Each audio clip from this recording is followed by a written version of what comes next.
सिंधुदुर्गामध्ये निवडणूक म्हटली की कणकवली हे केंद्रस्थानी असताना पाहायला मिळतं, पण मात्र आता सध्या कणकवलीमध्ये शहर विकास आघाडीची मात्र जोरदार चर्चा रंगू लागली आहे। आपल्यासोबत बोलण्यासाठी माजी आमदार वैभव नाईक आहेत।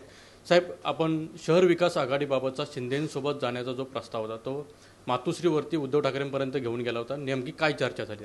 नाही, खरं तर लक्षात घ्या, आम्ही पहिल्याच दिवशी जाहीर केलं आहे की जे सत्ताधारी पक्षात आहेत अशा कुठल्याही पक्षाशी आम्ही युती करणार नाही आणि त्यांच्यावर निवडणूक लढवणार नाहीत।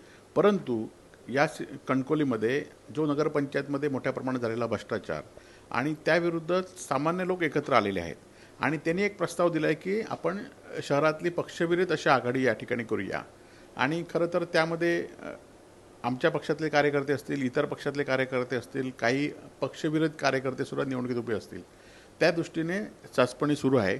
या संदर्भात शहर विकास आघाडी संदर्भातला निर्णय की पक्षाच्या चिन्हावर आम्ही निवडणूक लढवायची, आमचा शिवसेना उद्धव बाळासाहेब ठाकरे हा शहर विकास आघाडीतला एक भाग आहे आणि शहर विकास आघाडीच्या माध्यमातून आता ते करतील, समजा शहर विकास आघाडी करता सगळ्या लोकांना एकत्र घेत असतील पक्षविरहित, तर आमचा त्यांना खो असणार नाही किंवा आमचे त्यांना विरोध असणार नाही। त्यासाठी आमची भूमिका अजूनही ठरायची आहे। शहर विकास आघाडीतल्या या शहरातल्या नागरिकांची भूमिका ठरली की आमची भूमिका त्यांना पाठिंबा द्यायचा की आतमध्ये जायचं, ही भूमिका आमची ठरेल। पण असंही झालं होतं की मातोश्रीवरती तुम्ही ज्यावेळेला हा प्रस्ताव घेऊन गेला होता शहर विकास आघाडी शिंदेंसोबत जाण्याचा, त्यावेळेला नेमकी तिथे चर्चा अशी काय झाली का? मला तिथे काय म्हणजे अस्पष्टपणे त्यांनी म्हणजे उद्धव ठाकरे यांनी नाराजी व्यक्त केली आहे? नाही, शिंदेंसोबत जाण्याचा आधी विषयच येत नाही। आज जे निष्ठावंत शिवसैनिक राहिलेत ते अनेक आमिषांना ह्यांना न भूलता एका जागी थांबलेले आहेत आणि त्यामुळे असा काय विषय नाही आहे कोणाच्या पक्षावर जायचं, कोणाच्या पक्षाची युती जायची।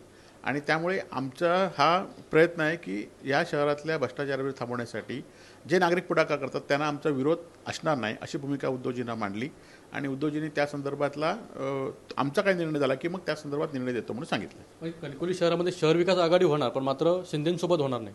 नाही, असं काय नाही की शहर विकास आघाडीतल्या लोकांना सगळ्या पक्षांना एकत्र घेऊन ते करणार आहे। त्यामुळे आता भाजपचे सुद्धा लोक असू शकतात, त्यामध्ये भाजपचे सुद्धा पदाधिकारी असतील, त्यामुळे असं काही पक्षाचा विषय नाही। त्यामुळे सगळ्या पक्षातल्या लोकांना एकत्र घेऊन हे प्रयत्न करतायत।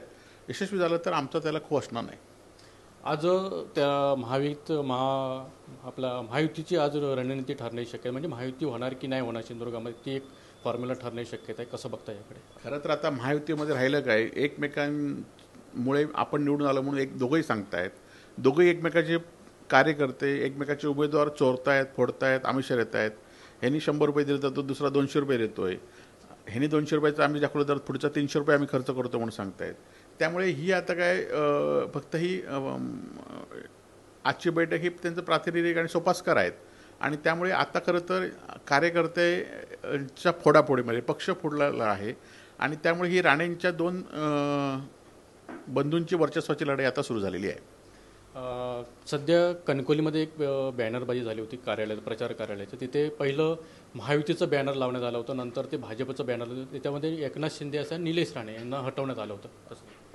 नाही, त्या संदर्भात त्यांचे बॅनर कोणी लावलेत आणि कोणी त्यांना हटवलं हे आता ज्यांनी लावलेत आणि ज्यांनी हटवलेत त्यांनाच माहिती असेल आणि त्या संदर्भात आम्हाला काय माहिती नाही।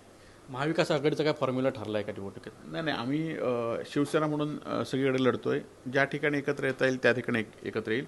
आम्ही उद्धव बाळासाहेब ठाकरे पक्षाची ध्येय धोरणं घेऊन आम्ही पुढे जाणार आहोत।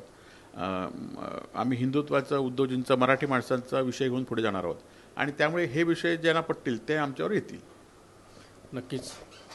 अनंत पातळे, TV9 मराठी, सिंधुदुर्ग।